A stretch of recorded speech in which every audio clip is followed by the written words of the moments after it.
ens organitzem, quins processos fem.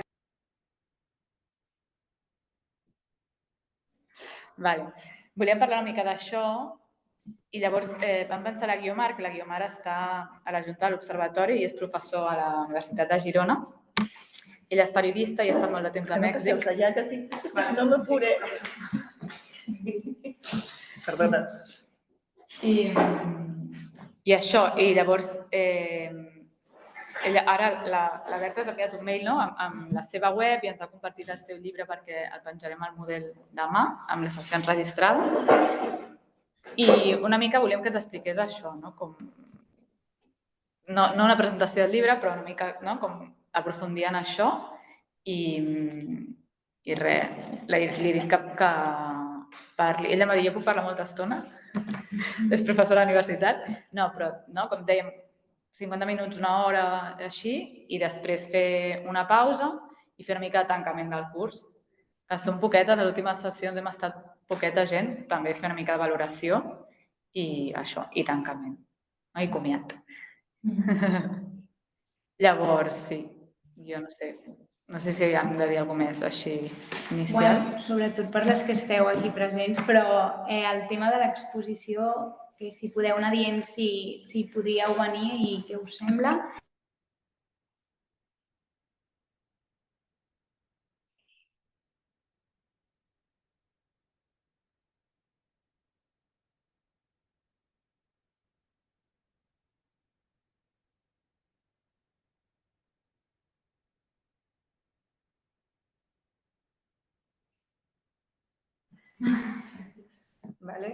Em presento una mica més, perquè em conegueu una mica més a fons i perquè veieu una mica la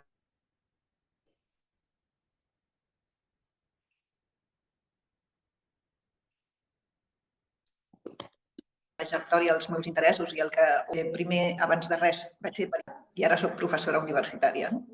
El meu activisme, el meu periodisme, va començar sobretot amb mitjans alternatius aquí a Barcelona, en els anys 80. Jo vaig estar molt activa en tot el que va ser el moviment antimilitarista de finals dels 80, el moviment pro-insubmissió, però sobretot també com a comunicadora, amb la meva vocació de comunicadora, vaig estar participant molt en els mitjans lliures. La Fundació de Ràdio Contrabanda, la Lletra A, que era una revista que es feia també aquí a Barcelona, entre Barcelona i Reus, etc. En molts mitjans. Tot el que es movia jo m'hi ficava. Espera un segon, perquè deia que no se sent bé. Sentiu bé? La Cristina deia que no sentia bé. Sí? No gaire? Més que res que diu que es talla. Igual tindria...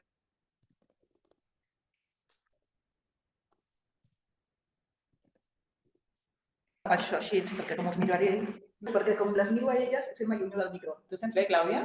Ara què tal? No sé, el micro és això, o sigui... Em tallava molt, però ara millor, veus? És que jo crec que és per girar la cara, jo. Bueno, ara espero quedar-me aquí. Llavors, després de tot això, jo me'n vaig anar a Mèxic i a Mèxic em va tocar l'alçament zapatista.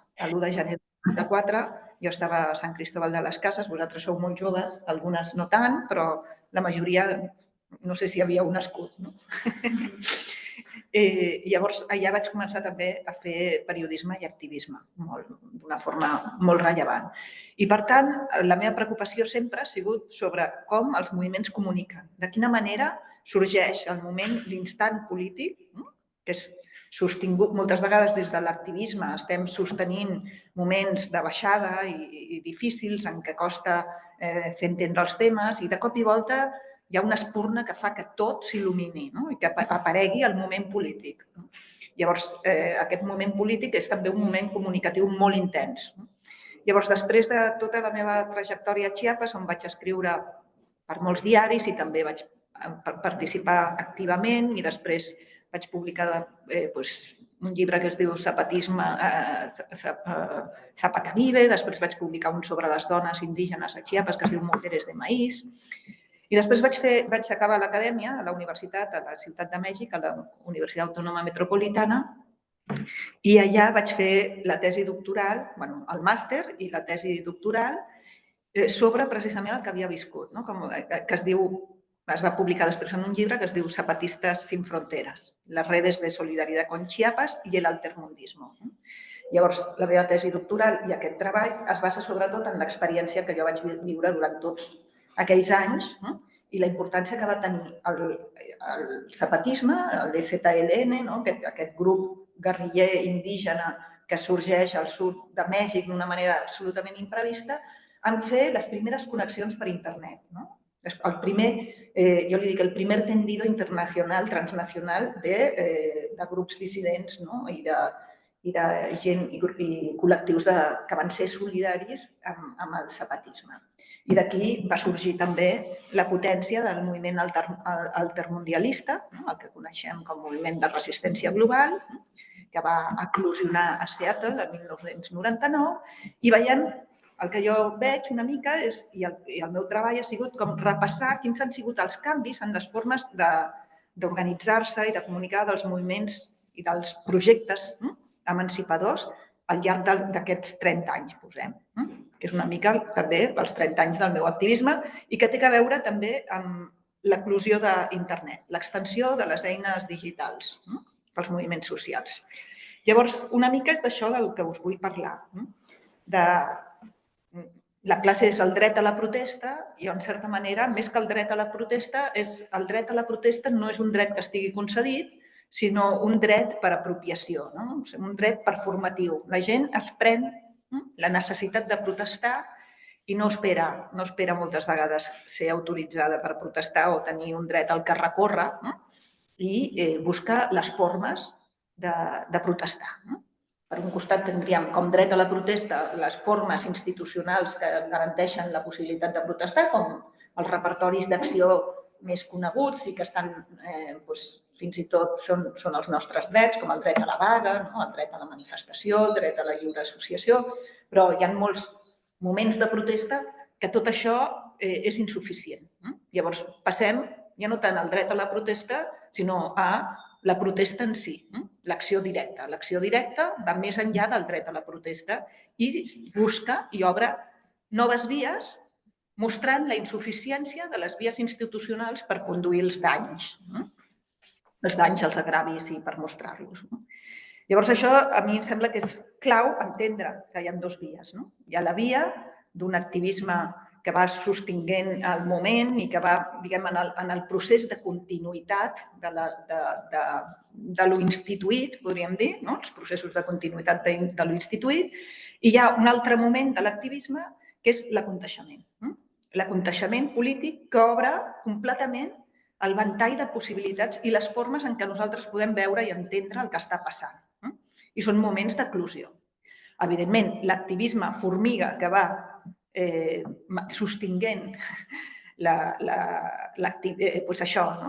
formes de fer, de construir eines per poder pensar, per poder-se anar organitzant, són imprescindibles, però també aquest activisme voluntarista, no pot endevinar quan hi haurà un moment d'eclosió de la política. I moltes vegades el que ens acostuma a passar a les que estem en moviments socials, col·lectius i organitzacions, que diem, escolta, com és possible que la gent no es rebel·li, com és possible que no passin més coses, si tenim tota la informació, si estem juntant, si ho estem dient, i no passa. Llavors, això és com molt sorprenent donar-te compte d'aquests dos tempos. El temps de la continuïtat, en el que es fa una labor sostinguda d'intentar construir nous marcs per entendre la necessitat de canviar el món, i el moment en què de cop i volta sembla que es donen les condicions i tothom està polititzat. O sigui, hi ha una politització que té a veure amb aquesta interrupció de la normalitat. I en aquest moment en què podem de cop i volta fer un estranyament absolut sobre la norma, sobre allò que considerem normal. Per això, vull dir, el dret a la protesta moltes vegades és el dret a qüestionar completament el dret, i obrir el dret a tots els drets que no existeixen. I a mi em sembla que això és molt important entendre-ho, perquè si no porta molta frustració en l'activisme de la continuïtat. I això també té a veure amb els mitjans de comunicació i les formes en què els moviments busquen les seves formes de comunicar. Perquè podem veure que normalment les organitzacions, els mitjans alternatius de comunicació, etc., sorgeixen al calor, el caliu dels moviments. És quan apareix un grup, una organització, vull dir, apareix i un mitjà alternatiu també apareix en aquest tipus de moments.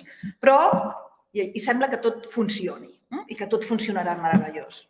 Després el que costa és la continuïtat. O sigui, com sostens en el moment de la institucionalitat, en aquests moments de normalitat, en aquests moments de ballada de l'acció col·lectiva als carrers, com sostindre aquest caliu, o sigui, com mantenir la brasa, mantenir la brasa per quan arribi aquest moment imprevist poder tenir espais, infraestructura, eines, informes, documentació per poder fer la protesta.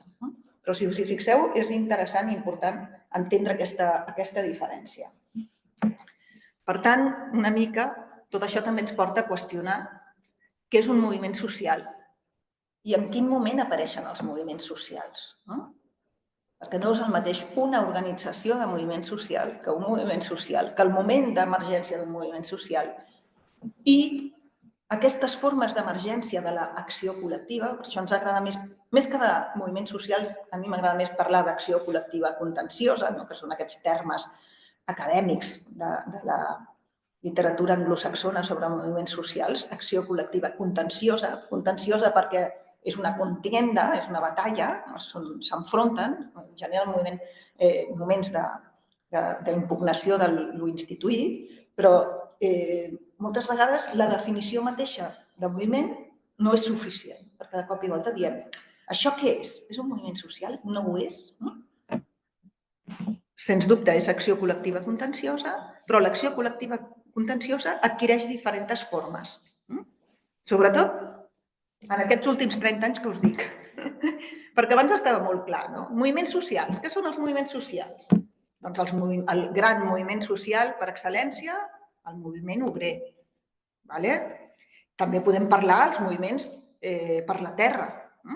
Jo que vinc de Mèxic, he viscut 30 anys a Mèxic, la revolució mexicana no és una revolució obrera, és una revolució per la terra, tierra i llibertat, camperola totalment, pel dret a la terra. Aquests són els dos grans subjectes de la revolució i els dos grans subjectes dels moviments socials. Llavors, aquesta categoria de moviments socials l'hem intentat allargar molt fins a parlar dels moviments que hi ha avui. I moltes vegades jo penso sincerament que no ens és útil. A partir dels anys, després del 68, o més aviat a partir del 68, aquesta idea de moviments socials se li afegeix un qualificatiu davant que és nous moviments socials, per intentar estirar la categoria i parlar també del feminisme, la lluita antinuclear, els ecologismes que sorgien, les lluites per les llibertats sexuals, nous moviments socials. D'acord, són moviments que no només reivindiquen la redistribució, com diria la Nancy Fraser, no només estan per la redistribució i la justícia social, sinó també estan pel reconeixement, les diferències culturals, les formes de vida. Són moviments que reclamen canvis en les formes de vida, no només en la redistribució de recursos. I els hi diuen nous moviments socials. I després veiem fins i tot a la literatura sobre moviments socials que a partir de l'aparició de les xarxes socials i d'aquests moviments com els que hem tingut a partir de 2010 o 2011, des de les primaveres àrabs, el 15M o Plaça Tahrir o el que podria ser el Yo Soy 132 a México, que els hi diuen nuevos novísimos movimientos sociales. I dius, parem amb la categoria de moviment social. Per què? Perquè, en certa manera, no la podem estirar tant. Aquesta és la meva proposta. Normalment, la idea de moviment social és, fins i tot la tenim com visual, veiem un contingent de gent més o menys amb unes demandes compartides, amb amb algun tipus d'identitat col·lectiva unificada, en aquest sentit, són els camperols, en la lluita per la terra, són els obrers, en la lluita de tal. Però, bueno, quan ja arribem a aquesta explosió de nous moviments socials, que són molts d'ells, inclús el que algun autor parla de moviments fluids, ja no són moviments lineals, com diu el Busfields, o sigui, moviments lineals són els que van aconseguir un sindicat que va a buscar tal fita. Moviments fluids són aquests moviments que us dic jo, d'estil de vida, que té a veure amb totes aquestes noves interpel·lacions de la vida quotidiana, dels espais privats, dels espais ambientals, etc., que són aquests moviments fluids que, bueno, igual no els veus caminant tots en massa pel carrer, però són moviments que s'han anat donant de forma fluida, en micropolítica, se li diu moltes vegades, o política més a nivell de la vida quotidiana, de les subjectivitats, etc. Una transformació de les subjectivitats i tal. Llavors, tenim aquesta complicació de la denominació moviments socials i jo el que proposo, i una mica és el llibre que us he compartit, en PDF, que el teniu, també si el voleu comprar també els pot comprar, però bueno, ja el teniu per si voleu donar-li un cop d'ull, és com això, a partir de l'aparició d'internet, ens permet, ens obliga a parlar d'altres tipus d'actors polítics que no són, com a tal, moviments. I començo amb el primer, que és el que em va tocar a mi, perquè jo vaig estar visquent diversos anys a Chiapas, a Sant Cristóbal de las Casas, amb tota la rebel·lió zapatista i molt ficada amb el tema de comunicació de la rebel·lió. O sigui, què estava passant amb els zapatistes? Els zapatistes, dret a la rebel·lió, sí, van dir, a la Constitució hi ha un moment, en la Constitució mexicana, que diu tot poble té dret a destituir un govern quan és il·legítim i va contra el seu poble. Sí, ho deien. O sigui, podem fer-ho, tal. Però realment es van aixecar amb armes. O sigui, és un aixecament armat que li declara la guerra al govern de Mèxic i a sobre és un moviment indígena que d'entrada va ser desqualificat com a moviment indígena perquè de cop i volta a Mèxic ningú sabia que existien els pobles indígenes i de cop i volta van haver de reconèixer que hi havia els pobles originaris que no havien sigut mai tinguts en compte dintre del projecte nació, estat-nació, i que deien precisament nunca más un México sin nosotros. O sigui, volien inclusió dintre de l'estat nacional i alhora li declaraven la guerra a l'estat. I què va passar en aquest ja basta, que van dir des de Chiapas, que va commoure el món en aquell moment, perquè va ser, penseu que era 1994, com us dic, estàvem a la celebració de la globalització capitalista i democràtica, que hi havia un món unipolar i que semblava que ja el fin de la història, parlava el Fukuyama i tot, que s'havia acabat la història. Què vol dir que s'acaba la història? S'acaba la política, s'acaba la rebel·lió. I apareixen els zapatistes allà dient això, una impugnació a la totalitat, com era el seu ja basta, amb armats i tal, i com en aquell moment, aquella irrupció va detonar en el món un procés a Mèxic i en el món un procés d'entusiasme per la revolució, que és molt important la idea d'entusiasme en aquests moments, en els moments d'apertura política, perquè és un terme d'Immanuel Kant, el d'entusiasme per la revolució.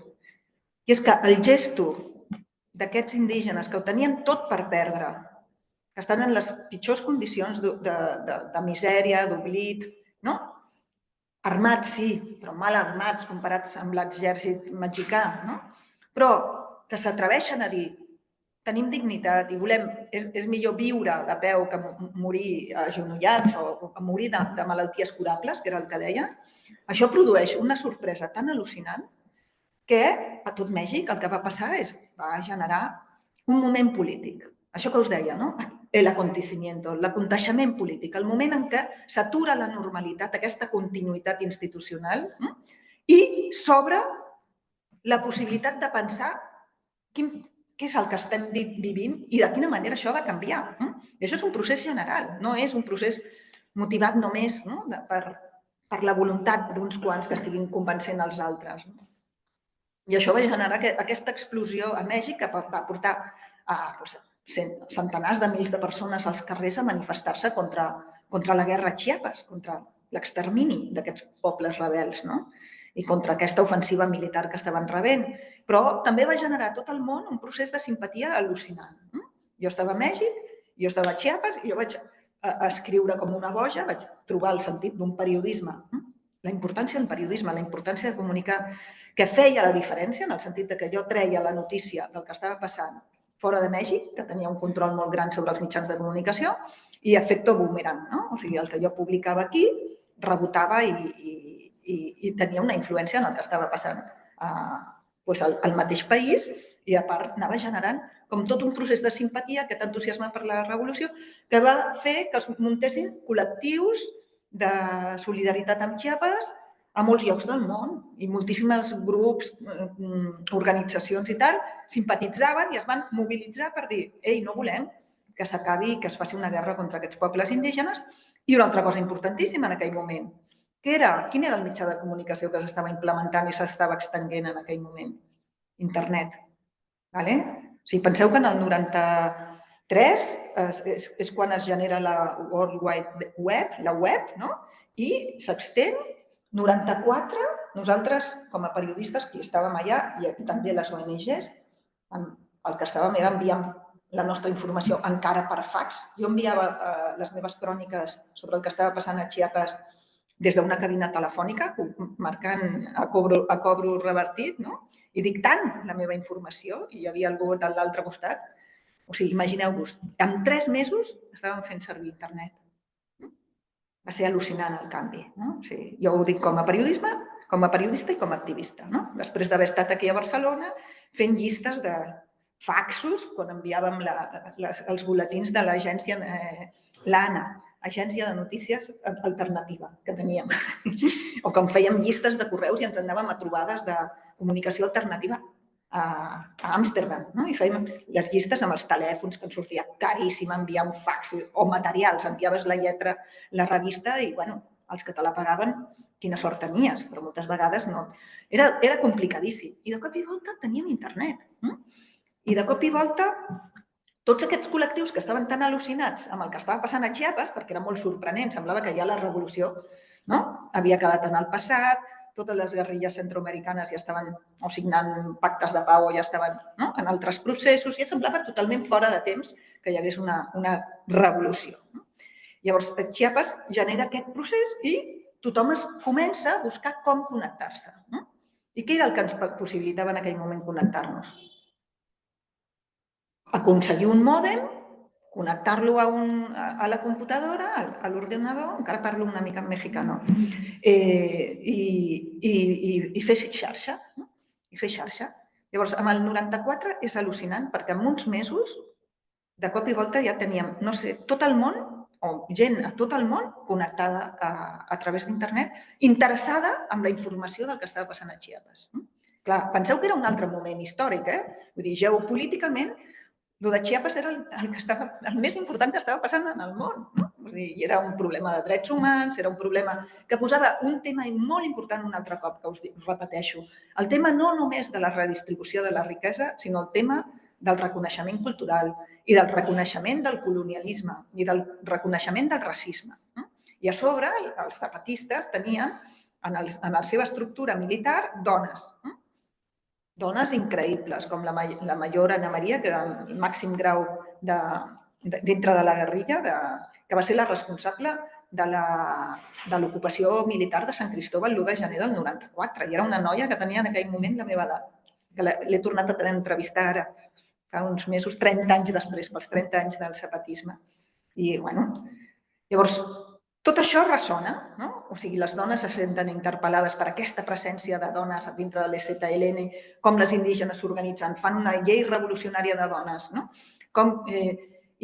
i la importància de connectar-se era per saber què està passant, perquè la informació, en aquell moment, ara podríem, i serà la pregunta que us fareu vosaltres, pensar si avui en dia és així.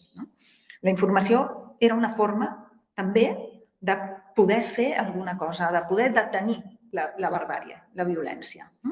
Llavors, això va ser clau i a partir d'aquest primer tendido, no sé quina seria la paraula del tendido, el primer tendido en internet, estenai, la primera xarxa que es munta a internet tot comença d'una forma improvisada, uns nois, dos estudiants d'Estats Units que munten una pàgina on comencen a pujar tots els comunicats que sortien de la selva i a publicar també tot el que publicava el diari més progressista de Mèxic, La Jornada, i llavors lliure col·laboració. Uns altres ho traduïen al francès, uns altres no sé què, i es traduïa a tots els idiomes, després uns altres fan una altra pàgina, i així es van anar enllaçant molts col·lectius.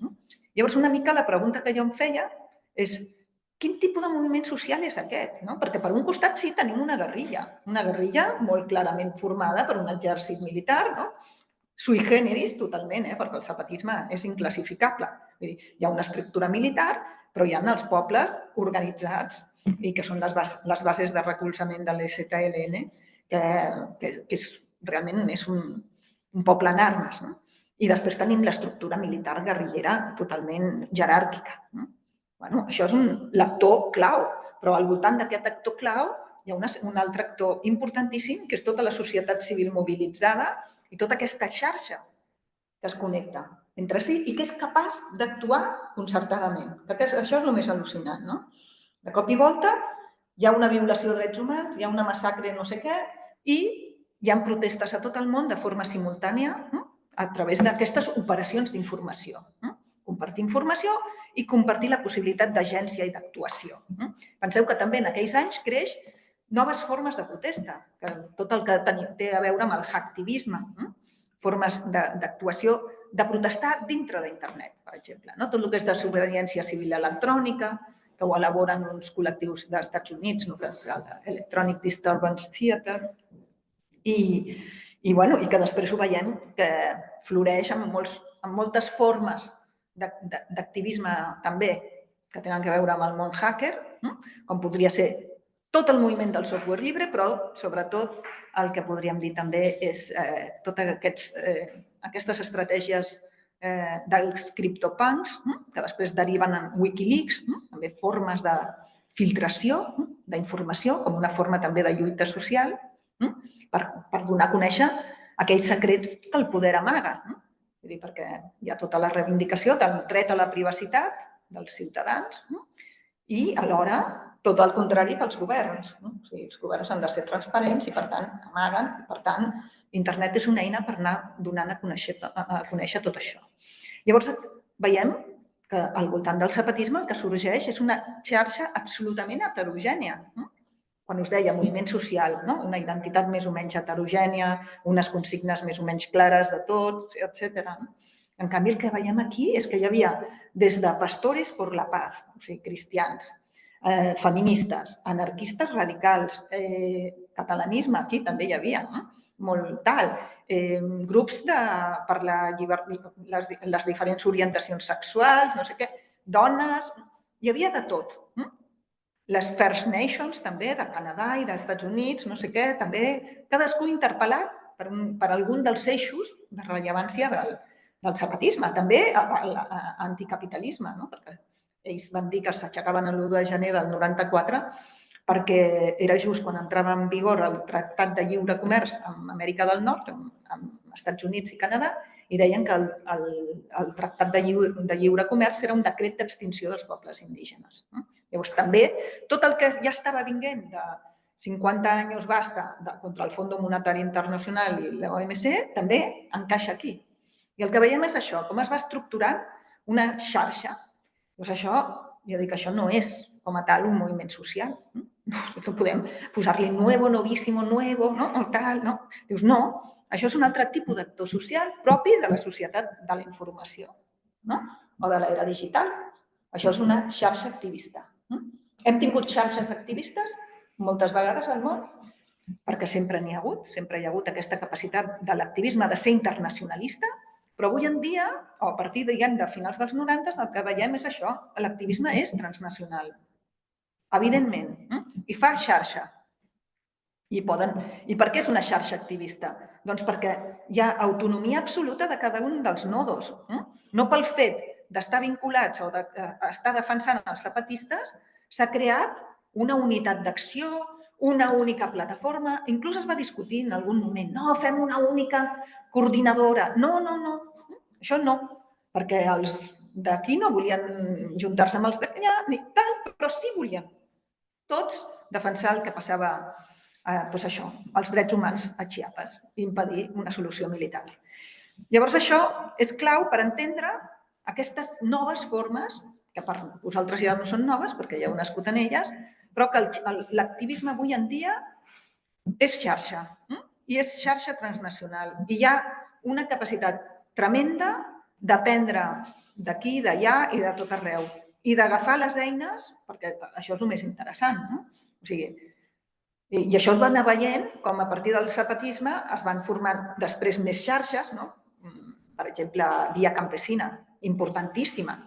Via Campesina va ser, ostres, o sigui, és una potència brutal, no? Quan tots els moviments aprenen uns dels altres, com estan lluitant l'MST al Brasil i com ho estan fent a la Índia i com ho estan fent acá, i poden crear una mica més de sentit, crear sentit compartit, que això és molt important, els moviments socials no només fan acció col·lectiva, sinó també fan marcs de sentit, que jo crec que és la clau de tot.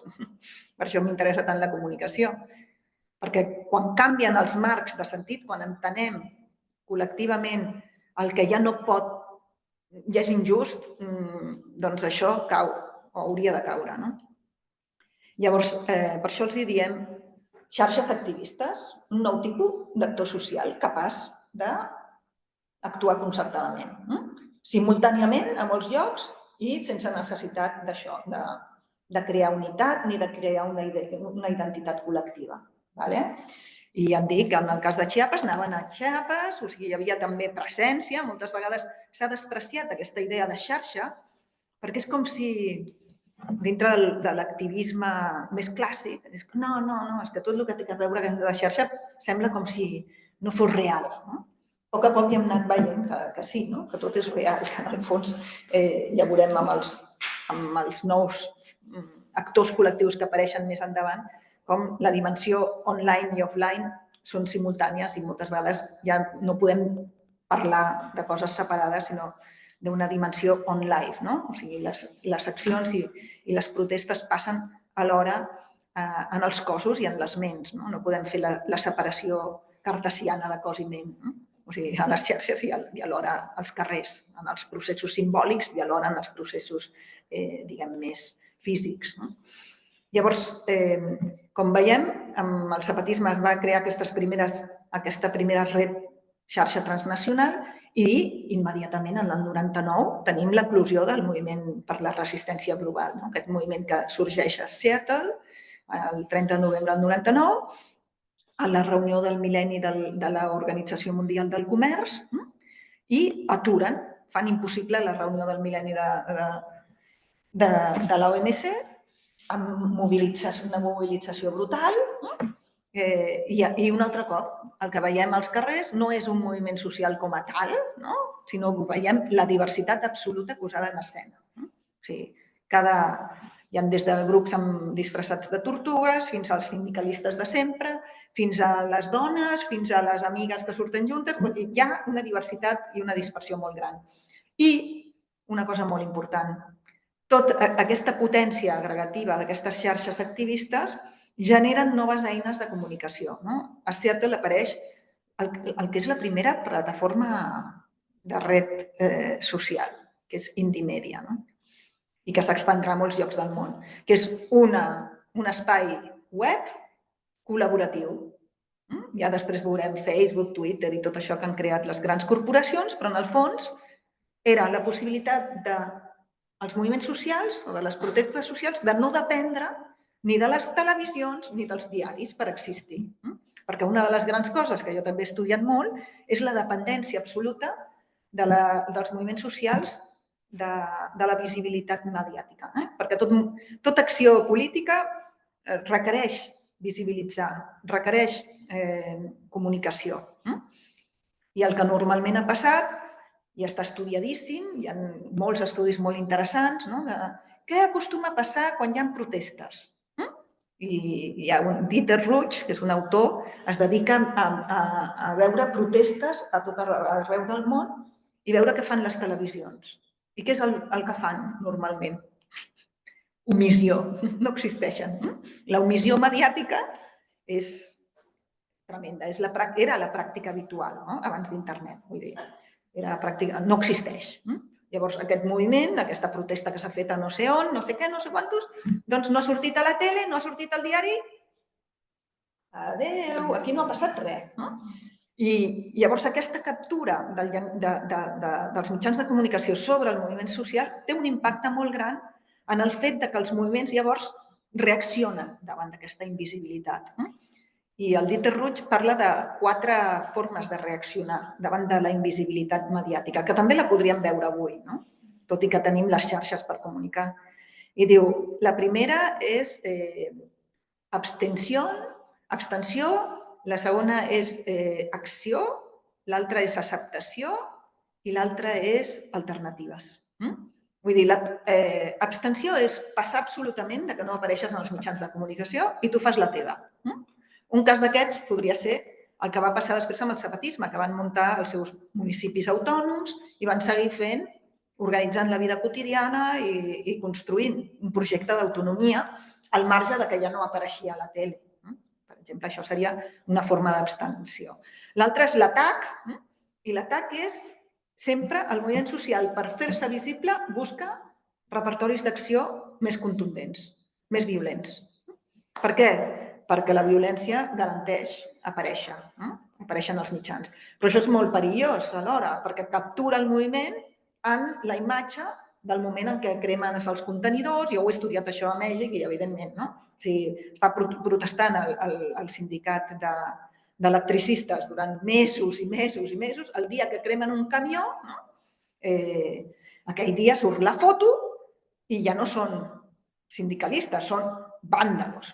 Aquesta força nominativa dels mitjans de comunicació també és una cosa tremenda, ha sigut molt important, perquè sempre el posar-los els noms també és una forma de capturar el moviment i no només posen nom, sinó que posen un nom normalment denigratiu, que tergiversa, i si no hi ha líders, els inventen. És molt divertit, no? Això també està estudiat. Van als moviments i tal. Me'n recordo quan va haver-hi la comuna de Oaxaca, el 2006, a Mèxic, doncs van anar i van buscar el senyor que tenia més mala pinta i, en certa manera, aquest el van agafar i el van entrevistar i tal. O els camperols de Tenco els deien los macheteros, perquè eren camperols i anaven amb els machetes pel blat de moro, los macheteros. I capturen, construeixen el líder i, en certa manera, també tergiversen. I la violència normalment la presenten muda. O sigui, mai apareix el moviment dient quina és la seva demanda. El que apareix és la brutalitat, o sigui, l'escena de la violència. Llavors, aquest és també un gran problema, la captura en el moment de la màxima acció i desqualificació. L'altre és l'adaptació. Com ho fan els moviments o les protestes quan volen comunicar i saben que els mitjans de comunicació no... Aquí Greenpeace va ser la que va canviar una mica la història. Van lograr fer sempre pensar quin és el llenguatge mediàtic, els hi donem la foto i tal. I és fantàstic. Greenpeace va ser fantàstic. O sigui, la foto de la Zodiac dels de Greenpeace contra un arponero rus que estava matant balenes, que surt l'arpó del vaixell aquell enorme, i els altres amb una barqueta ficant-se enmig. Això va ser una foto que va donar la volta al món. I Greenpeace, des del principi, va començar a utilitzar això, a adaptar-se. Poca gent, no es necessiten masses, però un missatge contundent que comuniqui, que faci que surti a tot arreu del món i que es converteixi en notícia. Van aprendre molt bé els criteris de noticiabilitat dels grans mitjans de comunicació hegemònics, que ningú deixava de publicar la foto. Llavors, aquesta seria l'estratègia d'adaptació. I l'altra és l'estratègia d'alternatives, les 4 As que us he dit, que era abstenció, atac, adaptació i alternatives. L'alternativa és la que coneixem millor, que és la creació de mitjans de comunicació alternatius. És buscar els teus propis mitjans, fer els teus propis mitjans, fer la teva revista, fer el teu fanzine, fer la teva pròpia ràdio. Això és molt important en els moviments, en les ràdios comunitàries, almenys a Amèrica Llatina és clau, ha sigut clau sempre la ràdio i tal qual. Però bueno, tot això què passa? Quan estem a Seattle, 1999, finals del 99, ja ve el nou segle, que tenim internet i que de cop i volta la possibilitat de comunicar ja no és ni tan sols dels 4 activistes que estan fent la ràdio, perquè llavors tenien que arribar, els grans moviments tenien que arribar els que estaven a la ràdio per fer les entrevistes, però si no tampoc tal, i sempre eren 4 matats pobres, que els hi queia tota la feina, tal, i si ho feien bé, que bé, i si no ho feien tan bé, doncs mira, els que feien el fanzine, els que feien la revista, els que tal. No, aquí ja és, tothom pot comunicar. És la democratització de la paraula i llavors, en certa manera, el que parlem és que l'activisme es torna activisme comunicatiu i es parla inclús d'una cosa que a mi em fa molta gràcia, que és mediaactivisme. Perquè em fa molta gràcia perquè sona que ets mig activista, no? Mig activista. I és l'activista que està fent fotos, que està enviant la seva crònica, que està pujant a Indie Media el que li ha passat. Ei, que jo estava aquí i he vist no sé què. I l'altre, no, doncs jo tal, tal. Llavors, i tothom, al moment de Seattle, jo, per exemple, jo estava a Mèxic. Va ser brutal. Jo llegia per llistes de correus i per Indie Media tothom explicant el que li havia passat. Estic a la cantonada tal, fotos... Va ser d'una riquesa que no ho sabíem que això existia. Per això vull dir, penseu que en aquells moments semblava que internet ens anava a donar una eina meravellosa per l'emancipació. Penseu ara com estem amb el discurs de l'odi que sentia que parlàveu per aquí, les fake news i totes les grans corporacions que han colonitzat un espai que era un espai lliure, de certa forma. I penseu que, per exemple, els zapatistes, o sigui, el govern de Mèxic, Presidència de la República, no va tenir pàgina web fins setembre del 96, o sigui, 2 anys i mig, més de 2 anys i mig després de l'inici de la rebel·lió. Al principi, a internet només hi havia la versió zapatista. És sensacional, no? Quan ara només tenim les versions de la contrainsurgència, abans només era l'activisme el que estava fent aquestes eines. Llavors, com torno al moment aquest del moviment de resistència global, el que veiem és una construcció a partir d'aquestes xarxes i d'aquesta comunicació entre grups molt heterogenis i en molts llocs del món, una construcció comuna d'un relat i d'un sentit. I el sentit és molt important el que es construeix en el moviment de resistència global i és que el neoliberalisme, el capitalisme, és el que ens està destruint, és l'enemic comú. Llavors, on està el neoliberalisme? On està el capitalisme? On es manifesta? Llavors és quan es construeix aquest marc discursiu que diu són les institucions econòmiques mundials. La OMC, el Banc Mundial, l'FMI, el grup dels 8, o sigui, aquí està, el poder està aquí i hem d'anar i hem d'impugnar aquest poder. I hi ha aquestes protestes massives que duren aquells anys i, que són al·lucinants, perquè hi ha una creativitat d'una força molt gran. Jo el que penso és que en aquell moment es veia la potència d'una altra globalització possible. La potència brutal d'una opinió pública mobilitzada, d'una nova sensibilitat que lluita i que surt als carrers pels drets humans. Tot això quan acaba? Dura poc perquè l'11 de setembre del 2001, atac terrorista contra les Torres Bessones de Nova York i s'imposa un canvi geopolític brutal. El marc dels drets humans que havia durat, mireu que poc va durar des de la caiguda dels murs de Berlín fins a això, allò que el món té que ser un món no només capitalista, sinó també amb drets civils i democràtics i tal, res.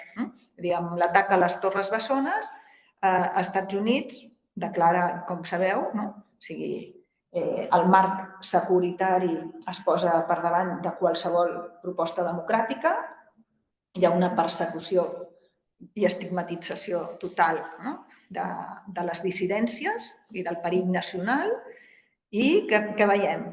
La guerra contra Iraq i contra Afganistan, tot i que apareixen el 2003 les més grans mobilitzacions mai hagudes fins a aquell moment, simultànies, gràcies a aquestes xarxes activistes, protestes a tot el món demanant no a la guerra, dient no a la guerra. Una de les més grans va ser aquí a Barcelona. I què passa? Doncs l'opinió pública mundial, no? Jo me'n recordo el José Saramago dient per fi veiem l'opinió pública mundial pronunciant-se contra la guerra en aquest món. I se la van passar per algun lloc, aquesta opinió pública, i la guerra contra Iran i contra Afganistan va continuar, i entrem en un capitalisme de guerra. Jo ho tinc claríssim, veig un gir absolut,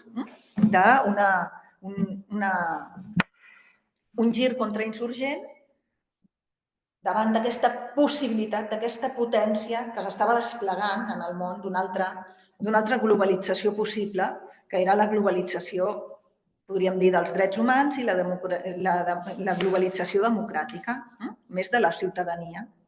I aquí el que veiem ja no. És un gir cap a la guerra que es manifesta com amb l'excusa de la guerra contra el terrorisme a tot el nord del món i com guerra contra les drogues a tot el sud del món, que seria el que ens correspon a Amèrica Llatina.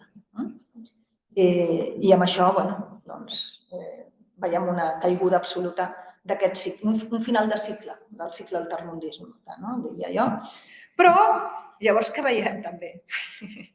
Perquè arribem una mica a aquest moment més cap al present.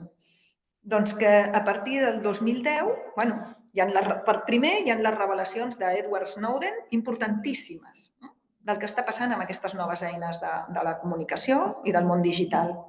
I és que estem sent vigilats. Edward Snowden, treballador de la NSA, de la National Security Agency dels Estats Units, que revela tot això, que no hi ha cap mena de privacitat.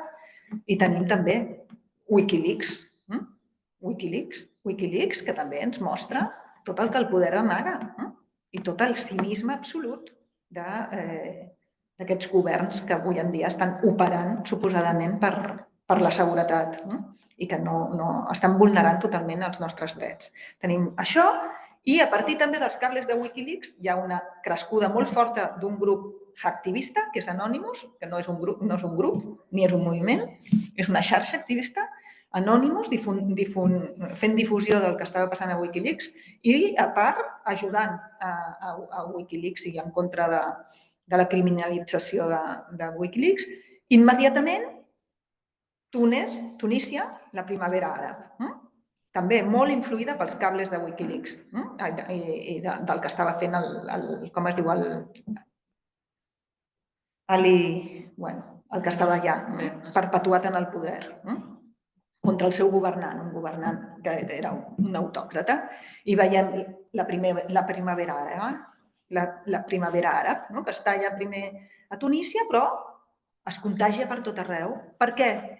Perquè ja tenim també unes altres eines de comunicació que seran les plataformes de xarxa social, el que coneixem com xarxes digitals, que també habiliten una nova manera de comunicar-se i d'actuar, o un hack dintre de l'ús d'aquestes xarxes, perquè aquestes xarxes estan pensades per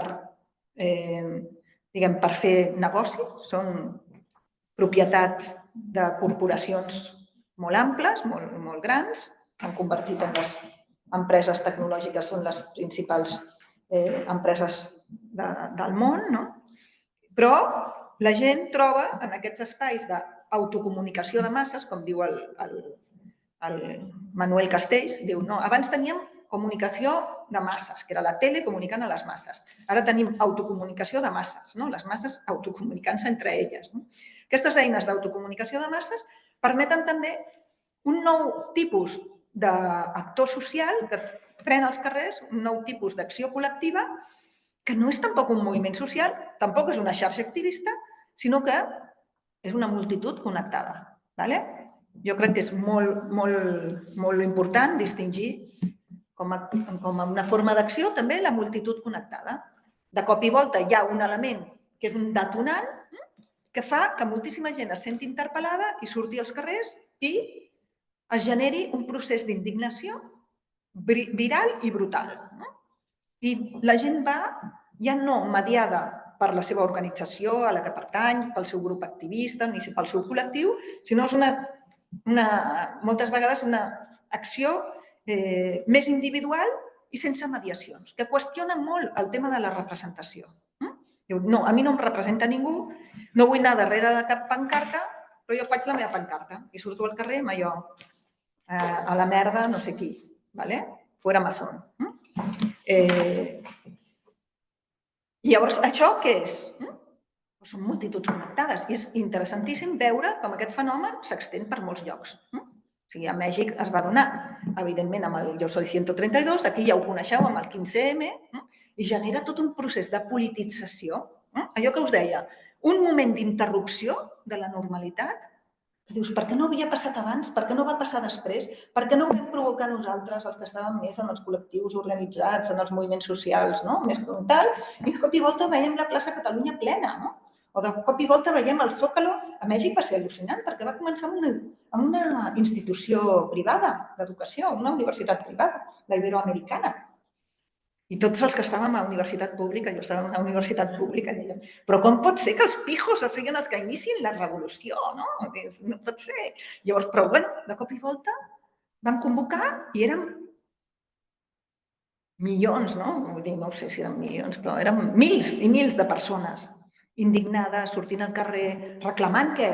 A Mèxic reclamàvem la democratització dels mitjans de comunicació, perquè la tele estava posant el president de Mèxic en aquell moment, i demanant processos de democratització, si us hi fixeu. Llavors, aquestes multituds connectades, un altre cop, són absolutament heterogènies, no necessàriament construeixen una identitat comuna, tenen noms tan absurds com 15M o Yo Soy 132, que no són etiquetes són significants buits, molt interessants, i hi ha un procés de ciutadania performativa.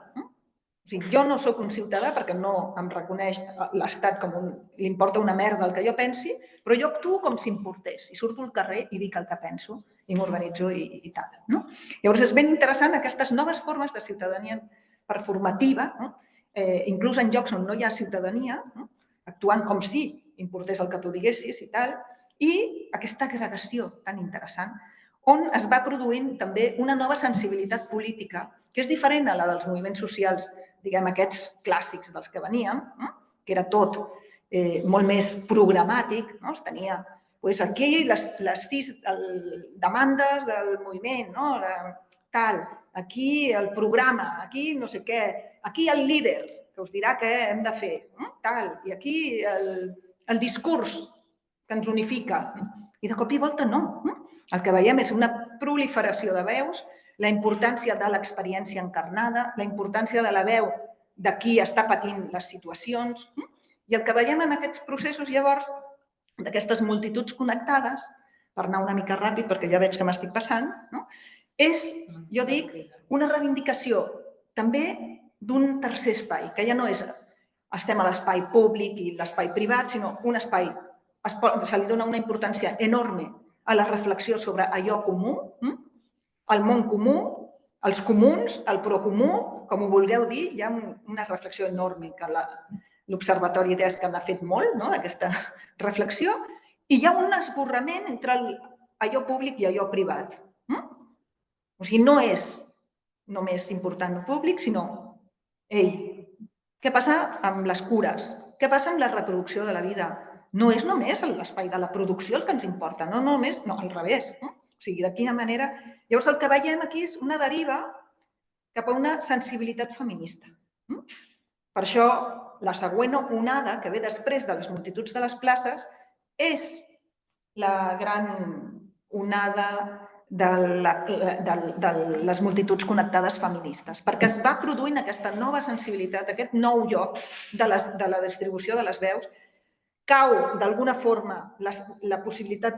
Ja no ens agrada veure un senyor pujat en un estrado dient el que s'ha de fer i tirant-se el gran discurs, com a mi abans m'agradava veure, i de cop i volta ja no m'agrada gens. Que se baje el señoro, tal. Però això ja és un canvi de sensibilitat.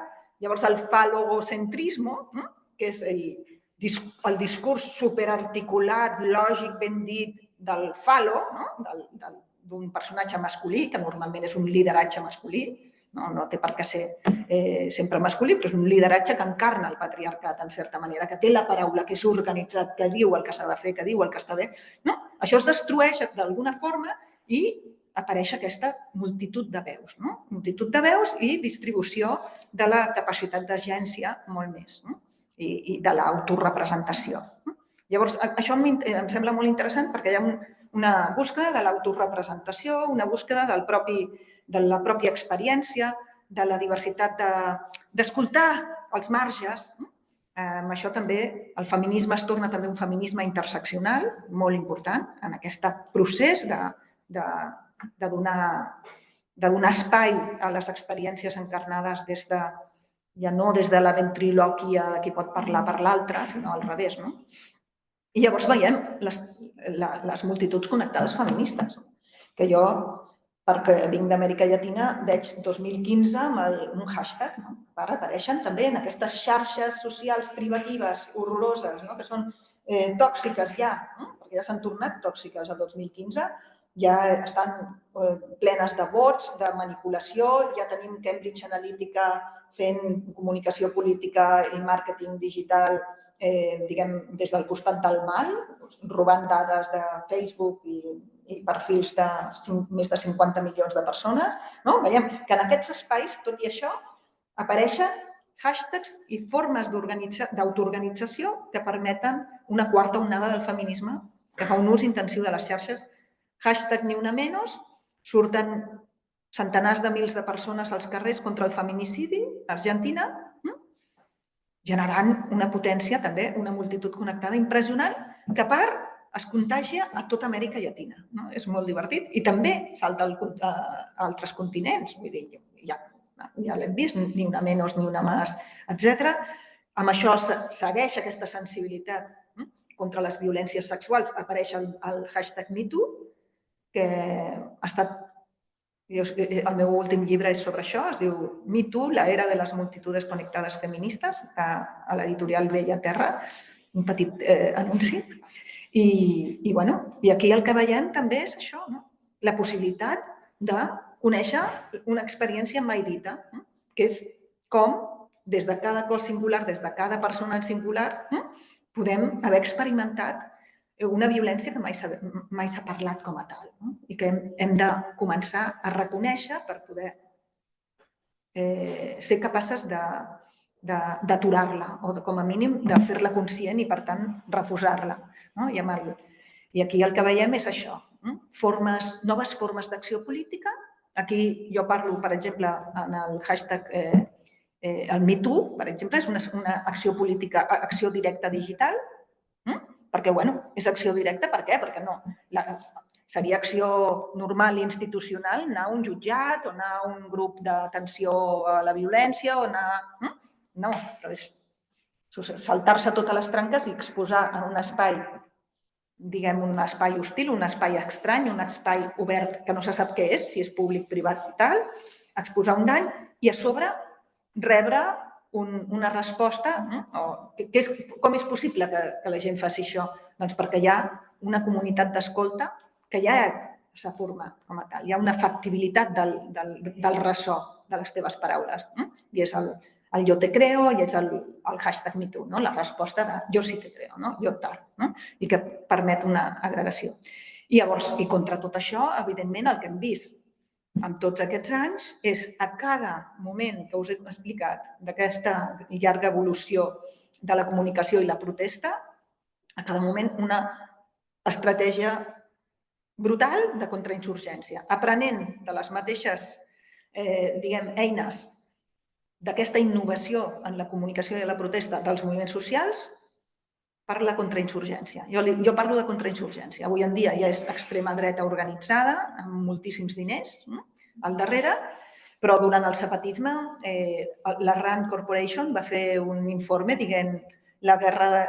El que hi ha en Chiapas, els informes d'Arquila i l'altre, Ronfeld i Arquila feien uns informes parlant de que les noves guerres, això ja era el 94, imagineu-vos ara, eren guerres de xarxa social, de red social. I com es destrueix? Perquè diu, els zapatistes els haguéssim acabat amb un pispàs. El problema és que van generar tot aquest ressò i tot aquest actor col·lectiu al voltant tan ampli. Diu, i com es combat una xarxa? Dius, doncs des dels governs i les institucions molt difícil. Només es pot combatre amb una altra xarxa. Una xarxa que contamini, que difami i que ataqui individualment a alguns nodos i que desprestigi, que mentegi. Jo cada cop... Això 94 ja. 94. Jo tinc aquell informe i em moria perquè dic, ostres, és que és... Sí, van aprendre molt ràpid i això era think tank pel Departament d'Estat dels Estats Units, no? O sigui, això ho hem de fer. Evidentment, el que hem vist és això, no? O sigui, aquest procés. Però, bueno, aquí ho deixaria, no? Perquè obrim a preguntes i comentaris, però aquesta evolució i aquestes diferències entre el que pot ser un moviment social i el que pot ser noves formes de protesta. També m'agradaria molt assenyalar una cosa i és com hi ha nous... O sigui, les formes d'activisme avui dia s'han ampliat moltíssim. També en les xarxes. Hi ha moltes formes d'activisme i molt diversificades, d'acord?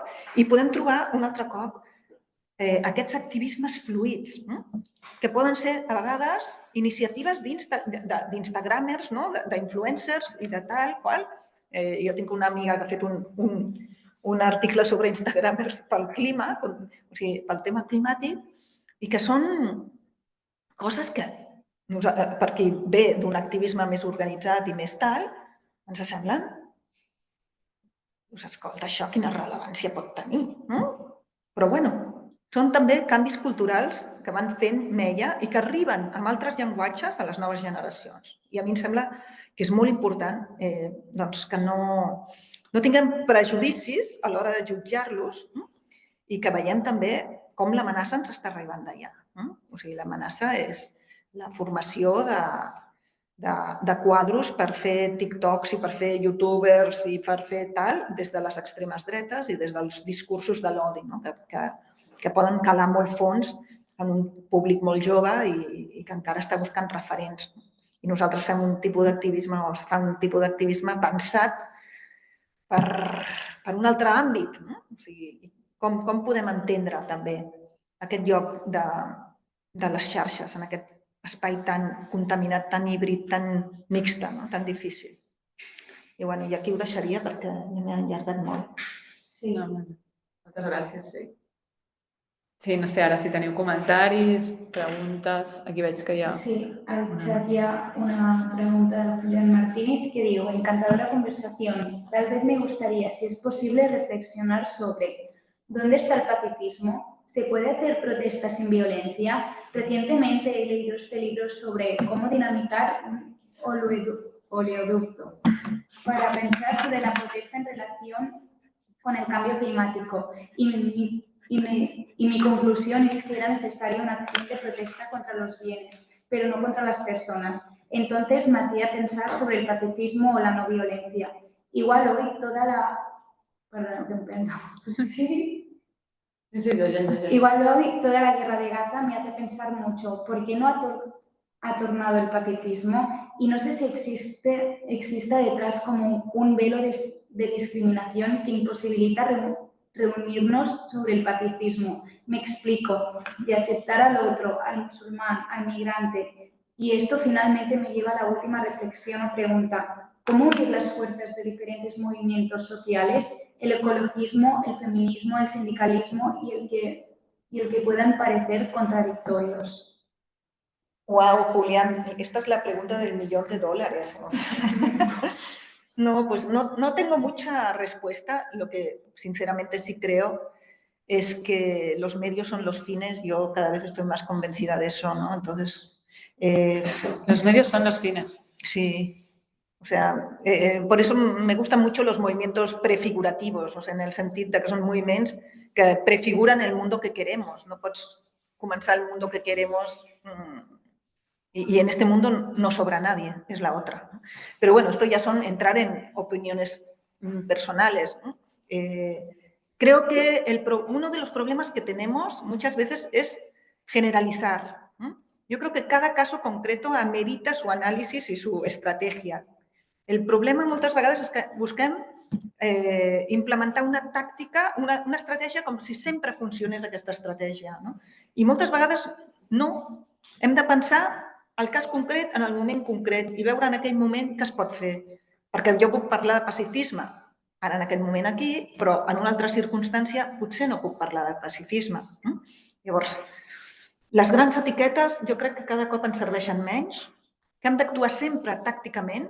Per exemple, una de les coses que jo deia és que el trencar el silenci amb hashtags és una eina brutal, o sigui, com el Me Too o com el Se Acabó, tal.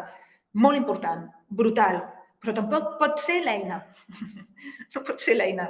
O sigui, hem de pensar sempre tàcticament què es pot fer ara, com ho fem i canviar.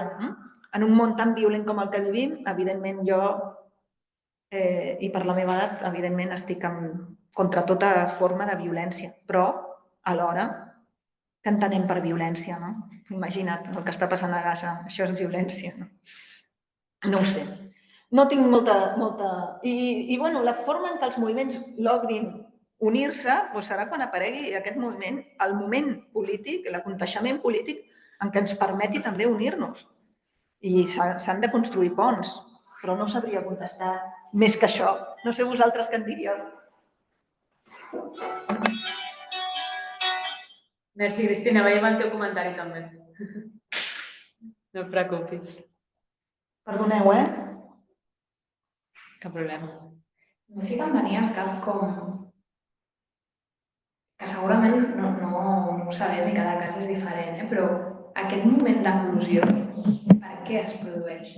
Perquè al final, segurament, els moviments socials són molt diferents, però segur que tots busquen que hi hagi aquest moment d'eclosió, no? Perquè al final, si hi ha alguna cosa en comú entre qualsevol moment activista és que es produeixi un trencament que permeti que hi hagi una escletxa on vincular un discurs i un relat que sigui transformador. Aleshores, potser el més interessant és saber com ho podem fer perquè passin aquestes coses, que segurament no hi ha una resposta única i no sé ni tan sols si hi ha una resposta. Però tota l'estona em venia aquesta pregunta al cap quan parlaves. No, m'encanta que diguis això perquè és amb el que ens hem trencat el cap sempre. Jo m'he trencat el cap amb això sempre. Però jo recordo que la Hannah Arendt, que és la filòsofa sobre la política, és brutal, no? Ella ho diu claríssim. O sigui, la política, el moment de l'aconteixement polític és imprevisible, irreversible. Les dues coses, imprevisible i irreversible.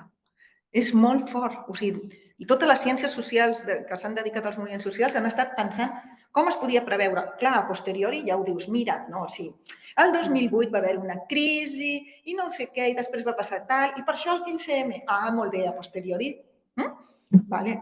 Llavors, l'única cosa que podem sí fer és el que us deia, és mantenir el caliu, de per quan hi hagi aquell moment d'eclosió, tenir més eines, estar més preparades per poder entendre el que passarà, però passarà sense que nosaltres moltes vegades inclús entenguem el que està passant. Hi ha molta gent que lluita tota la vida en el moment en què et brota per un altre costat, com et dic, els de la Iberoamericana, que t'asseguro que estaven molt indignats perquè la UNAM, per exemple, o la UAM, universitats enormes, amb milers d'estudiants, superpolititzats, amb un activisme continu, i de cop i volta surten 4 xavals de la Ibero que fan una acció contra Enrique Peña Nieto, que era el candidat de Televisa, que va anar a fer una xerrada a la seva universitat i li munten un siri allà en el Peña Nieto, el fan fugir pels lavabos, fan la imatge i després fan ells un vídeo dient, perquè clar, la universitat diu no ha passat res. El dia següent els diaris, un altre cop, omissió mediàtica, no? El que us deia de l'omissió,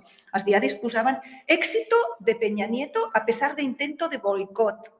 Això tota la premsa. Éxito de Peña Nieto a pesar de intento de boicot. El Peña Nieto se'n va anar pels lavabos. D'èxito nada. D'èxito nada.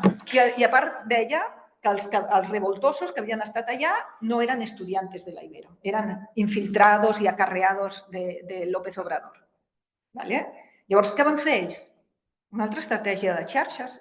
Van agafar i van dir, ei, tots envieu un trosset de vídeo dient que estàveu allà i el teu número de matrícula. Per això el moviment es diu Jo Soy 132, perquè van fer un petit vídeo, format brutal d'aquesta era, o sigui, de no més de 10 minuts, o 5 minuts, 7 minuts, on anaven dient yo soy menganito, número tal, tal, tal, i soy estudiante de la Ibero. Jo soy i soy estudiante de la Ibero. Van penjar això i es va fer viral. I llavors li vam posar, entre totes, li vam posar nom al que estava passant. El vídeo de los 132, llavors, 131 estudiantes. Llavors, tothom va començar a dir jo soy el 132. I això, i de cop i volta érem centenars de mils als carrers en contra d'aquestes eleccions, de com estaven portant la televisió, etc. Va ser brutal, quan menys t'ho esperes. I dius, i aquests per què? Nosaltres que ho estem fent aquí, que estem fent tantes coses xules i tal. I ara surt, i ara és l'element unificador de les demandes era la democratització dels mitjans de comunicació. I a partir d'això tot el més entrava també. Però va esclatar per allà. Dius, bueno, hi ha coses més importants que no sé què, que els sindicats, que el no sé quantos, que la pobresa energètica, que el no sé quantos. No, per aquí. I, bueno, o t'adaptes i, clar, llavors tothom s'hi suma. Llavors, recorda això, imprevisibilitat i reversibilitat. Però sempre s'ha de mantenir el caliu. Perquè, com diu el Walter Benjamin, o sigui, el temps de la continuïtat és el temps del poder. El temps de la revolució, el temps dels desarrelats de la terra, diguem, és el temps de la interrupció. Llavors nosaltres som les espurnes del temps que s'obre. I les espurnes del temps que s'obre, quan menys t'ho esperes, fan i construeixen una constel·lació, que obre la possibilitat que la gent es doni compte, perquè nosaltres no podem fer tot. Vull dir, la gent de cop i volta diu, això no està bé. Llavors, aquest moment d'estranyament sobre la norma, sobre la normalitat, sobre el que tenim i la possibilitat d'entendre que ho podem canviar, que això que no està bé no és així perquè Déu ho ha volgut o perquè tingui que ser així, sinó perquè nosaltres ho hem fet així i, per tant, ho podem canviar. Aquest moment de consciència col·lectiva, d'obrir la consciència col·lectiva, és molt difícil. Et pots trencar les banyes i deixar-te la vida queixant-te, com fem molt en l'activisme, com és possible tots els tal, on està la gent, que no ve, que no surt, que no sé quantos. Això és activisme de sofà, que només fan likes i no sé què, i tots emprenyats i 4 gats al carrer. O sigui, crec que amb el 15M això va ser molt important, que tothom es va estranyar molt de com va anar la manifestació, però també és veritat que, l'1 d'octubre, o sigui, com els exemples d'aquí, però sense l'organització al darrere, sense aquesta gent que tu dius que va mantenint, hagués estat impossible.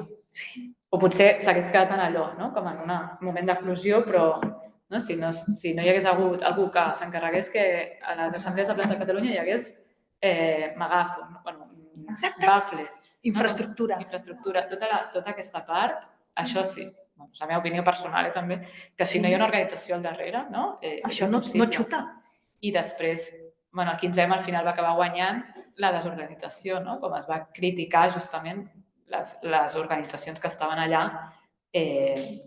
com més organitzades, amb una trajectòria més de lluita i òbviament, intentant portar el seu discurs allà. I al final el 15M va acabar guanyant no, aquí tots som ciutadans, som els mateixos, almenys a Barcelona, i crec que això va ser un error. Però és la condició. Això és totalment personal. No és personal, és així. És així perquè el tipus d'actor és així, saps? Llavors, és un tipus d'irrupció col·lectiva, aquest de les multituds connectades, que és molt evanescent, o sigui, té la força i la potència en el moment, la part d'aquesta es desborda i tal, però si no genera organització i tal, i tampoc si genera organització com partits polítics, també mira quina sort hem tingut, vull dir, tampoc és que puguem tirar coets, Però si no genera procés d'organització... I ara en aquesta, el dissabte hi ha la manifestació aquesta d'habitatge, no? De baixem els lloguers, i a Madrid hi va haver aquella tan grossa també, i me'n recordo com comentaven els companys que hi havia gent molesta perquè els partits polítics d'esquerres estaven cridant a la manifestació, perquè hi havia gent que no consideraries, o entitats que no són les teves aliades, que estaven. I llavors vam tenir un debat hi havia gent que deia el desborde és positiu perquè farà que sigui més gran. No pots controlar tots els discursos, però és el que fa que una cosa sigui gran. Quan veus que surten cartells per tot arreu, que potser no et fan tant de gràcia, però estan cridant a la manifestació. I també avui parlàvem amb els companys, com s'han creat, no sé quant, 20 comitès, crec, o 40 comitès a tot Catalunya per preparar la manifestació, amb 50 persones al comitè. Arriba el moment. Clar, i llavors deia, la força d'això, del moviment per l'habitatge, que era una pregunta que et volia fer de si es considera un moviment social o no, serà que després de la manifestació, si aquestes brigades que s'han organitzat, com aquests comitès, tenen una certa continuïtat o no, o la cosa es queda aquí, que com a mínim ja ha calat en el discurs i en l'agenda política i s'ha posat sobre la taula, però a nivell organitzatiu també serà interessant veure què passa amb això. I llavors, no sé, moviments com la PA, per exemple, o el moviment de llogateres, el moviment per l'habitatge en sentit més ampli, són moviments. Però són moviments socials. Sí, són moviments socials organitzats. Són moviments socials organitzats. Però el desborde és multitud connectada. I si no logrem el desborde, no anem enlloc. El desborde és multitud connectada. I per això és interessant que hi hagi el desborde. Clar, sempre que hi ha el desborde, sempre hi ha a río revuelto ganancia de pescadores. Sempre hi haurà algú que es voldrà posar l'etiqueta això ho he provocat jo, això ho he fet jo, nosaltres som els... I sobretot, tot el... Però això és un moviment social organitzat molt potent i que està agafant, i la PA, evidentment, també. És organització. Pensava també que deies, no sé com ho has dit, però m'ha agradat com ho has dit, que parlaves com... És que no has utilitzat la paraula regat, però que feia referència a això, no? Que a vegades crec que també, i ara quan parlaves de l'entusiasme, de tal, a mi també com personalment sempre m'agrada com tenir aquest discurs una mica més esperançador de les coses que fem perquè moltes vegades és molt difícil, no? I que des dels moviments activistes, des de l'activisme o els moviments socials, moltes vegades mesurem l'èxit i que no dic que no estigui bé fer-ho, segurament també és necessari mesurar-ho de hem millorat les condicions materials de vida de la ciutadania en els últims X anys. O sigui, realment hi ha hagut grans canvis, vivim millor.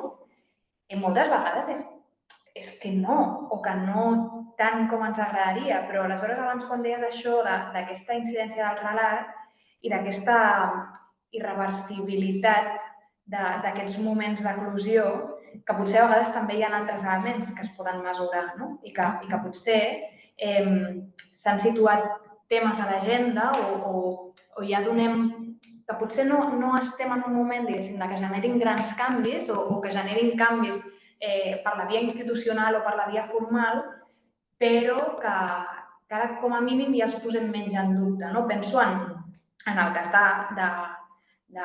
dels feminismes, jo crec que és evident, però és que fins i tot des del moviment per l'habitatge, jo què sé, el debat de la limitació de rendes, que segurament no estem en una situació on dir, hem tret l'habitatge del mercat lliure, no.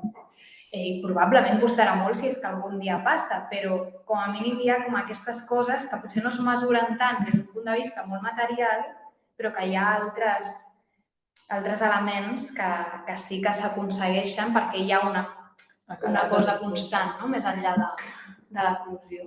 No sé, em feies pensar com en aquestes maneres diferents com de mesurar l'impacte també. Sí. Que a vegades ens fan tenir com una actitud molt negativa i molt pessimista. Molt pessimista. Jo penso que és molt important ser molt generoses amb els moviments, amb tot, molt, molt generoses, perquè normalment, per començar, primer no fem autocrítica real, no? I si la fem, després la derrota és com molt, molt, molt forta i hem d'entendre, doncs, el que sí s'aconsegueix i el que és important és els canvis d'imaginaris. O sigui, no podem canviar les condicions materials si la gent no veu que és irreversible. Vull dir, com ho farem? No? I tampoc ho farem per les bones. O sigui, no. Com ho fem, això? Com es fa impossible que la gent accepti el que està passant amb el mercat immobiliari? Doncs es fa impossible perquè hi ha tota una generació que no té, o sigui, intertransclassista a sobre, no? O sigui, és molt bèstia, és que afecta a tota una generació, jo penso, no? I això és interessant veure-ho, com va calant, com els discursos tenen que anar calant, van fent, no? Com la gota malaia té que estar allà, o sigui, plup, plup, plup. Per això el treball d'activisme és gota malaia, no? Fins que algun dia peti, no? I sí, canviar els sentits comuns, però també no per les bones, és que per les bones no arribem enlloc. No ho sé. Sí, si algú que està online, teniu algun comentari, voleu dir alguna cosa? Veig que han sortit un parell de persones, no? El Julio i la Carla han marxat. Clàudia, digues. Hola, ¿qué tal? Hola, Guiomar. Mira, yo estoy aquí en casa cocinando y escuchando. Lo siento, pero es así. Tendría muchas cosas que decir, porque la verdad también soy de tu generación, soy chilena, he vivido muchos procesos con la dictadura, con la postdictadura, con las migraciones, todo lo que pasó en Chile con el movimiento social, la estallido social, todo lo que se generó, las expectativas que hubieron y luego ver la reacción de la gente al voto en contra de la nueva constitución y quedarse con la de Pinochet. Ha sido una decepción tan profunda, tan profunda, que no para mí, que he sido criada y en la participación, en el compromiso social, ha sido, bueno, te escuchaba hablar sobre México, sobre Seattle, que yo también son procesos que he vivido, cómo es difícil ahora para mí, como intentar motivar a las nuevas generaciones, ¿no? Menos mal que hay otras personas que tienen impulso, pero a mí esto de Chile me caló muy profundo y estoy en esta revisión, ¿no? De cómo es posible que sean personas que de nuestra generación o de las siguientes, que es muy motivadas por los cambios sociales, cuando te cae este peso tan fuerte de esta desilusión, ¿no? ¿Cómo te recuperas de eso? Muy difícil lo veo, ¿no? Con la cosa de medioambiental, a veces me asusta, ¿no? Porque es tan poderosa, es tan fuerte, es una cosa tan...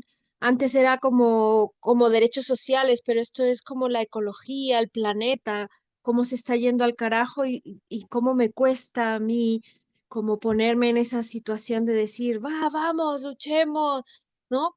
Esta parte, en todo el taller, en todo este curso, he escuchado gente muy maja que está jóvenes que están con esta energía, me da mucho ánimo, ¿no? Pero yo tengo esta otra parte, como el cansancio, ¿no? Con ganas de poder ser Mujica y de poder tener un discurso guapo de empoderamiento y a la gente joven y me cuesta. Yo te agradezco tu charla de hoy y bueno, ese era mi comentario. Ay, Claudia, me emocionas mucho, mucho, mucho, mucho. No sabes cómo te mando un abrazo enorme, enorme, enorme, es espantoso, sé lo que sientes. Y es, bueno, no hay palabras, ¿no? Porque es tan dura la derrota, porque tenemos que hablar de derrotas, sin embargo, tenemos que creer que esa chispa, o sea, lo que hicieron ustedes es una verdadera revolución y esa chispa está iluminando ese cielo, ¿no? Como te decía, hablando en términos benjaminianos, ¿no? De interrupción del continuum de la historia, volvemos a estar en el continuum, pero ustedes le interrumpieron y esa chispa se recuperará, está ahí, igual que están otras anteriores a esta, y todas ellas brillarán juntas en otro momento. Y un discurso de esperanza de Carlos Monsiváis, el cronista mexicano maravilloso, que en la universidad es un escritor maravilloso. Le quisimos dar el honoris causa y nos dijo, no, no, no, yo no acepto ningún honoris causa, yo solo honoris causas perdidas. Dice, porque las causas perdidas son las únicas imprescindibles. Y siempre habrá causas perdidas y siempre vamos a estar en las causas perdidas. Entonces, pues... Pues si me escribes, no conocía este comentario y creo que me Es hace que, falta. y le hicimos un diploma y le dimos el honoris causas perdidas y hizo un discurso sobre las causas perdidas. O sea, no, no, las causas perdidas son las nuestras. Y ahí vamos a estar. Y vamos a estar esperando y sosteniendo la brasa y soplándole a ese fueguito que siempre va a quedar ahí. Mientras haya vida habrá eso. Y tenemos niñas, niñes, niños que siguen en este mundo y ellos, como decía Hannah Arendt, traen lo nuevo, traen la novedad y van a cambiar esto. Por ellos hay que tener esperanza. Y además hay otra cosa. Yo, de las que más he aprendido son de las mamás buscadoras de desaparecidos en México, de víctimas de feminicidio. Y en esos grupos lo que hay es la potencia del amor a todo lo que da.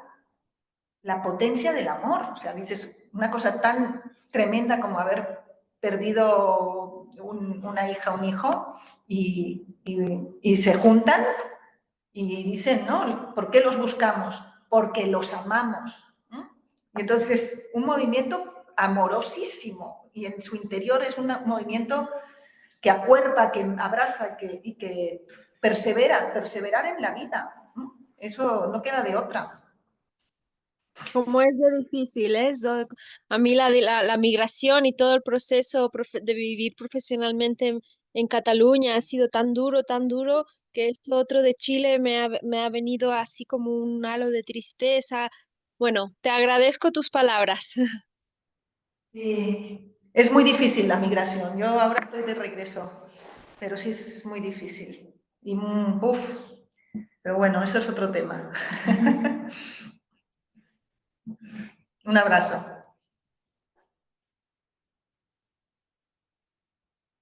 Qué fuerte, ¿verdad? Oh.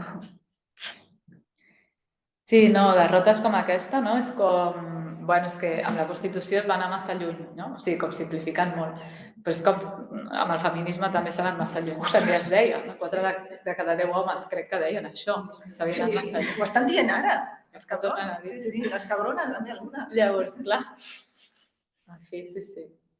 Pues nosaltres som de les que anem massa lluny i seguirem anant. Punto. I ja està. Sí. Sí, no sé si algú tenia algun comentari més.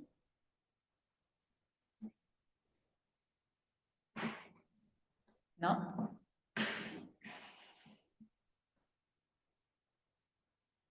Vale, doncs no sé si tanquem aquí aquesta part. Perquè vosaltres...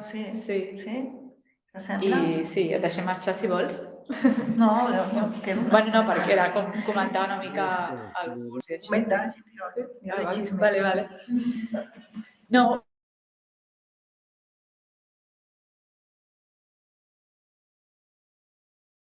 Comentar amb vosaltres que ha marxat dues una mica què us ha semblat el curs, no? Tant a nivell de continguts, d'organització, coses que podíem millorar. Sí que hi ha hagut com una baixa de participació forta. És veritat que passa tots els anys i en molts cursos, no? Que al principi la gent s'anima més i després costa més de seguir. Però també us volia preguntar per això amb sinceritat, no? Què penseu, què us ha semblat les diferents sessions, què esperàveu, què no s'ha complert, coses positives també. No sé, fem una petita ronda? Sí? Sí? Comencem amb les que esteu allà. A veure, la Clàudia està caminant. Sí, pero estoy atenta, ¿eh? Perdoneu. Mira, ya que Vale, estoy... tranquila. No, ya que estoy pues con el micrófono, dale. Pues mira, yo la verdad es la primera vez que hago este taller, este curso, también por lo que decía antes, ¿no? Estoy en un momento en como muy desánimo, que he tenido que cerrar mucho de mi participación y mi activismo. Esto me ha servido mucho para hacer un refresh, ¿no? Y también para conocer gente joven que está muy motivada en esto. entiendo que pasa esto que la presencialidad, bueno, no sé cómo estará, la aula se ve bastante vacía. Yo vivo en los Pirineos, se me hace muy difícil estar en Barcelona. Agradezco mucho la posibilidad de tenerla online. Yo sinceramente creo que para mí ha sido súper positivo. Entiendo que habrá que buscar nuevos mecanismos quizás, pero hay charlas que me han encantado. La primera sobre la Constitución de la Tierra, también el muchacho de la semana pasada de Minneapolis. Esta también creo que, bueno, yo por lo menos estoy muy contenta. Gràcies, Clàudia. Potser pots posar vista de l'orador a dalt per veure on està. Sí, on posa vista? Orador, vale. Vale, sí, crec que podeu dir com una cosa positiva i una cosa, no? Com cosa que s'hauria de millorar. Merci, Clàudia. Ha estat un plaer tenir-te, que jo només vaig estar al principi i ara al final, però bueno, he estat en contacte amb la Berta i amb les diferents ponents, així que estic al dia de com han anat les sessions. Sara, vols compartir? Sí, em sentiu bé? Sí. A veure, com a cosa negativa, la veritat que ara mateix no em ve cap. Sí que m'ha agradat el curs i l'elecció, no, dels diferents temes, la gent que ha vingut a parlar, perquè també era conèixer una mica, no, o sigui, no només aprofundir en aquests temes, sinó també conèixer diferents iniciatives, organitzacions que treballen en això. Sí que, clar, és el primer cop que faig aquest curs, aleshores també anava una mica, no?, a veure com era, com funcionava. M'ha agradat molt, m'ha sorprès gratament com de veritat s'ha aprofundit en temes bueno, d'aquesta manera. Potser pensava que seria més superficial i no, o sigui, ha sigut en aquest sentit doncs, molt positiu. Personalment sí que tenia la idea d'anar amb més presencial, però al final, bueno, he fet un 50-50, però sí que agraeixo la possibilitat de que hi hagi aquesta possibilitat de fer-ho online perquè, bueno, dona l'oportunitat de poder participar més. Tot i que he vist també, no, això que hi ha hagut una baixada de participació, però bueno, sí, suposo que són coses que passen. I sí, bueno, Gràcies, Sara. S'està acomiadant a la... vosaltres. Sí, me'n vaig perquè això és privat, no? O sigui, No, tranquil·la. És que venia de Girona. Bueno, parlem. Moltes gràcies. Molt interessant. Sí. Gràcies. Sí, el passarem. Vale, Sara, perfecte. No, o sigui, em refereixo a baixar la participació o sigui, gent que no està ni online ni presencial, no? Perquè amb 18 inscrites, però bueno, vull dir que justament les que esteu aquí... Perdó. A veure, això. Sou les que esteu participant. Daniela, no sé si estàs.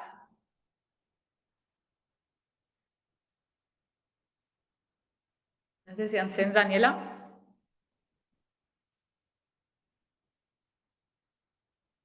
Sí, no, li dono la paraula a la Cristina, no sé si pots parlar.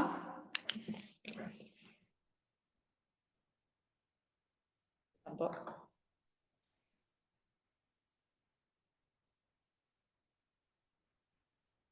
Vale, l'Andrea també ha marxat. Bueno. Sí, o sigui, només queda la Cristina i la Daniela. Vale, bueno, si no passem a vosaltres i si de cas després recuperem. Vale. Bueno, en castellà. Sí, cap problema. A mí me ha gustado mucho también el curso. Yo, bueno, lo que decía Claudia, que ha sido muy motivante muchas de las sesiones, como el entusiasmo este que decía Guiomar, que salía de aquí como con muchas, no sé, con una cosa dentro de todo lo que me había hecho pensar y tal. Y también me ha gustado que eso, yo vengo desde una parte más de ciencias ambientales y el hecho de que sea cada día de una cosa también me ha permitido pues tener así un espectro bastante completo. Y bueno, una cosa que a lo mejor en mi caso no sería tan positiva, pero porque vengo de este background, es que sí que un par de sesiones han sido más técnicas en cuanto a términos legales o jurídicos, que lo entiendo, o sea, no es que sea negativo, sino que para mí ha sido más difícil de seguir, pero... Las de litigio, ¿no? Sí, que aún así fueron interesantes, pero sí que llegaba un momento pues, que yo ya me perdía un poco normal. Y bueno, una valoración muy positiva també. Gràcies. No, per mi també ha sigut superpositiu, la veritat, i coincideixo amb les companyes que ha sigut com sempre espais que jo he agraït també perquè han sigut espais en les que ens hem pogut parar i pensar sobre temes diversos que a vegades la lògica és com super de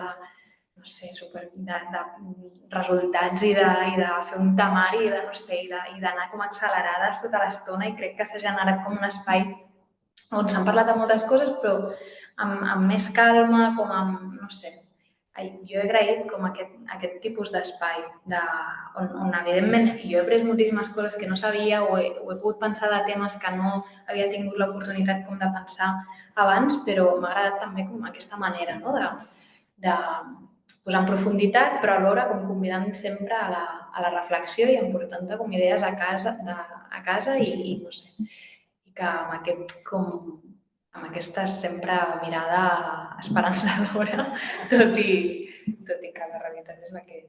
Però sí, i la possibilitat, també coincideixo, de la presencialitat i online crec que està molt bé, perquè a vegades la vida de totes ens porta a haver d'arribar tard a llocs o a haver de, jo què sé, mil coses. Jo en el meu cas també, en les sessions que no he pogut participar, ha sigut precisament per això. També és cert que crec que l'horari en el que es fa el curs no pot ser un altre, perquè sortim de treballar Però clar, jo que no visc a Barcelona, a vegades ha sigut com una mica complicat. No per vosaltres, sinó perquè la mobilitat amb transport públic a vegades és un rotllo. Però que la possibilitat com a mínim de mitjanament seguir-ho, encara que t'estiguis desplaçant a qualsevol lloc, jo crec que també s'agraeix perquè facilita. I ja està. A mi em sap greu que s'acabi, la veritat, em quedo com continuaria. Aquest any l'hem fet una mica més curt. L'any passat eren 12, no vam fer 10 sessions, l'any passat vam fer 12. I també algun any hem fet com per blocs, llavors et podies apuntar a bloc d'habitatge, a bloc d'altres temes. I també això, perquè com que al final potser quedava poca gent, no? I vam fer 8 sessions. Més acotat en el temps, també aquest any vam començar una miqueta més tard, llavors allargar-ho ja cap al desembre és complicat. Però... No sé, per altra banda també, segurament si ho féssim, vull dir, durant tot el curs, probablement cap de nosaltres ho podria sostenir, però que tot i així ha sigut guai. Gràcies. La Daniela ha escrit aquí, no? Ai, pobra. Està en conjuntivitis i... Mare meva. Vale. Doncs us hem... Igualment, vull dir que ara heu comentat aquí, però si podeu respondre al formulari, perquè així com ho tenim guardat i és anònim, em deia la Berta, i de cara a l'any que ve també com millores a fer. I hi havia el tema aquest de l'Expo, que no sé si algú té interès i algú teniu ganes d'anar, que és aquesta exposició del CCCB sobre l'Amazònia. Sí, exacte. Quin dia era al final? Perquè ho vam canviar. El dia 26, que diria que és un dijous, no cau com en un dia del curs. És dimarts, crec. Dimarts, sí. Doncs dimarts era un dia que no era com curs, a les 6 de la tarda. Pots explicar una mica? És que jo no sé que parleu. Podeu explicar una mica què és això? Sí, no has rebut el mail? Bueno, ens van escriure del CCCB perquè estan fent una exposició sobre l'Amazònia i ens convidaven a anar amb les alumnes del curs, una visita guiada. I vam dir, doncs fem com una sessió extra del curs i la meva idea inicial era fer-ho dimecres, però dimecres justament no podíem fer la visita guiada, llavors ho vam passar a l'altra setmana. I no sé si era el 26 o el 28 que proposàvem, 26, no? 26. Dimarts 26. a les 6 perquè és la mateixa hora. Però vaja, si tothom li va millor una altra hora, podem canviar, però no sé. I quanta estona seria? No sé, no crec que més d'una hora de visita. No sé. Jo Però just vaja, és com una cosa la que setmana que estic ve, provant. just la setmana que ve, totes les tardes les tinc, perquè tinc un altre curs. Així que no podria, però m'agradaria, No passa res. Bueno, l'expo està, Vull dir que dura fins Sí. setembre, crec, o ja, Sí. Ja aniré en un altre moment. Vale, sí, dels que esteu online no podríeu baixar, no? O sigui, no podríeu venir. Bueno, la Cristina segur que no. I qui és que va respondre, el Julián? El Julián i un altre noi, jo ho tinc apuntat al portàtil. Pel 28. No, pel 26. Clar, jo Això, vaig respondre que sí al 26, però el 20... O sigui, perdona, no, a la primera data, però a la nova data no. Sí, és veritat. Clar. Sí. Vale. Jo en principi sí que m'apuntaria i la 6 va bé. Vale. Igualment jo preguntaré si, o sigui, perquè cobriríem l'entrada des de l'observatori, si podem pagar allà, perquè si al final són menys, doncs que no hi hagi problema. Però, vale, tu també vindries, no, Berta? Sí. Jo també, gent de l'equip també, o sigui que, bueno, encara que siguem un grup petit, no hi ha problema, em van dir. Vale, doncs res, fem el comiat. Són 3:15, però a veure... Quant de temps estarà el Moodle? No ho sé, li preguntaré a la persona de comunicació, però vaja, que el deixarem obert, no sé si el tanquem. De vegades també el que fem amb el temps és com que editem una mica els vídeos de les sessions i els pengem a YouTube i estan els vídeos d'altres anys. Sí, però aquest any no sé com ho farem, però vaja, jo crec que el Moodle estarà obert. Penjarem aquesta sessió d'avui amb el llibre que ens ha enviat la Guiomar. I si teniu com preguntes, dubtes, més materials que vulgueu o el que sigui, també ens escriviu al correu de formació i res, vull dir que estem en contacte. I crec que en el formulari d'inscripció posàvem si volíeu estar com en el butlletí de l'observatori i allà també enviem com les activitats que fem per seguir en contacte. No sé, per part meva ja està. No sé, Berta, vols dir unes paraules que has estat aquí a totes les sessions? No, res, que moltes gràcies. Adéu a tothom, adéu a totes. Adéu, Clàudia, un gust. Adéu, gràcies. I res, això.